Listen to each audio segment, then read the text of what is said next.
क्या आपने कभी सोचा है कि आपके भीतर एक खजाना छुपा हो सकता है?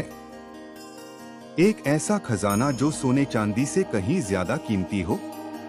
आज हम आपको एक ऐसी कहानी सुनाएंगे जो आपको बताएगी कि असली खजाना कहाँ छुपा है और उसे कैसे पाया जा सकता है। गांव का नाम था कालूपुर, एक ऐसा गांव जहां सादगी और ईमानदारी की सुगंध हर कण में बसती थी।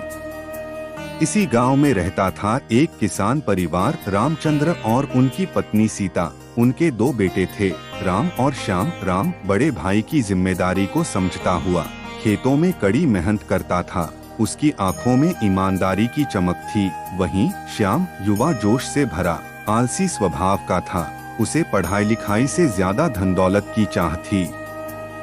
एक दिन गांव में एक साधु आए। उनके पास एक रहस्यमयी पुस्तक थी जिसमें खजाने के बारे में लिखा था। साधु ने बताया कि यह खजाना गांव के पास ही जंगल में छुपा है, लेकिन इसे पाने के लिए एक विशेष मंत्र का जाप करना जरूरी है। साधु के जाने के बाद गांव में कोहराम मच गया। हर कोई खजाने की खोज में जुट गया। श्याम की तो जैसे आग ही लग गई। उसने साधु से मंत्र मांगा और जंगल की ओर निकल पड़ा। राम ने उसे रोका, समझाया, लेकिन श्याम अड़े रहा।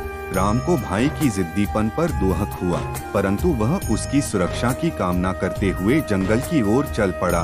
जंगल में घने पेड़ों और झाड़ियों के बीच श्याम ने मंत्र का जाप शुरू किया। धीरे धीरे एक रहस्यमयी चमक दिखाई दी। जमीन हिलने लगी और उसके सामने एक बड़ा सा खजाना प्रकट हुआ। सोने चांदी के सिक्के, हीरे जवाहरात, सब कुछ वहाँ था। श्याम की आंखें चमक उठीं। लालच ने उस पर पूरी तरह से काबू पा लिया। उधर राम जंगल में भटक रहा था। उसे श्याम का कोई पता नहीं चल रहा था। चिंता ने उसे घेर लिया। तभी उसे एक चीख सुनाई दी। वह तेजी से आवाज की ओर दौड़ा। वहां पहुंचकर उसने देखा कि श्याम खजाने के बक्सों के बीच पड़ा है, बेहोश। उसके पास एक जहरीला सांप भी था।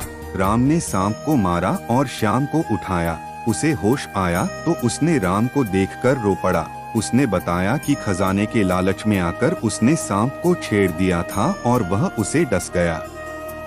राम ने श्याम को घर लाया और उसकी देखभाल की। धीरे धीरे श्याम ठीक हो गया, लेकिन उसका मन अब खजाने की ओर नहीं था। उसने अपनी गलती का एहसास किया।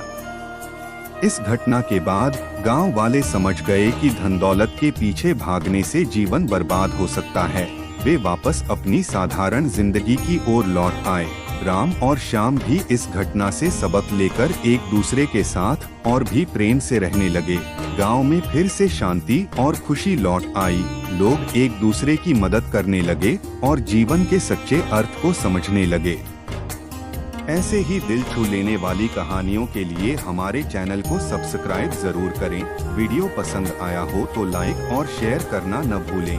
आपके प्यार और सपोर्ट से ही हम और बेहतर कंटेंट आपके लिए ला पाएंगे। धन्यवाद।